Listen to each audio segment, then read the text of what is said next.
Computer থেকে আমরা temporary file clean করার জন্য তিনটে স্টেপ ফলো করব।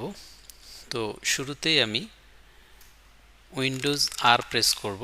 উইন্ডোজ আর প্রেস করলে রান অপশন আসবে। রানে গিয়ে আমি এখানে টাইপ করব TEMP, টেম্প। টেম্পে ক্লিক করে ওকে দিব।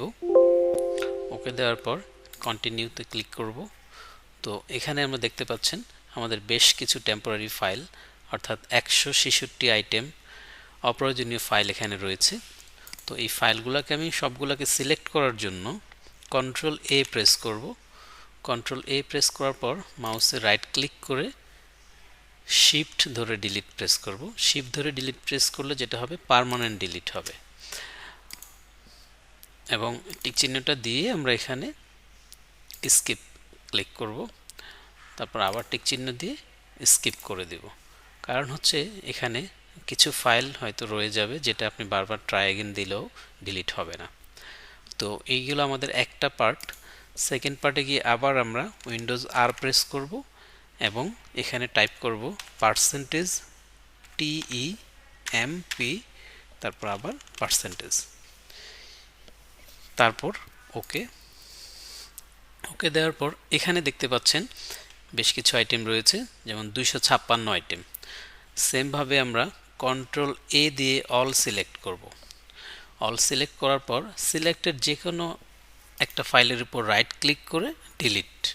তো ডিলিট করার পূর্বে আমরা শিফট ধরে নিব। শিফট ধরে ডিলিট করলে আমাদের পার্মানেন্ট ডিলিট হবে, এবং ইয়েস ক্লিক করব। তো এখানেও দেখতে পাচ্ছেন কিছু ফাইল আমাদের থেকে যাবে, যার জন্য আমরা টিক চিহ্নটা দিয়ে স্কিপ করে যাব। অ্যান্ড থার্ড যে অপশনটা রয়েছে সেটার জন্য আমরা উইন্ডোজ আর প্রেস করব। উইন্ডোজ আর প্রেস করে এখানে টাইপ করব PREFETCH, প্রিফেচ। টাইপ করার পর ওকে প্রেস করব এবং কন্টিনিউ দিব। কন্টিনিউ দেওয়ার পর এখানে দেখতে পাচ্ছি আমাদের 258 আইটেম রয়েছে। সেমভাবে আমরা কন্ট্রোল A দিয়ে অল সিলেক্ট করব এবং সিলেক্টেড যে কোনো আইটেমের উপর রাইট ক্লিক করে ডিলিট প্রেস করব। তবে ডিলিট প্রেস করার আগে শিফট ধরে নিব, দেন ইয়েস, এবং টিক চিহ্ন দিয়ে স্কিপ করে যাব। এভাবে করে আমরা আমাদের কম্পিউটারে টেম্পোরারি ফাইল ক্লিন করতে পারি। ধন্যবাদ সবাইকে।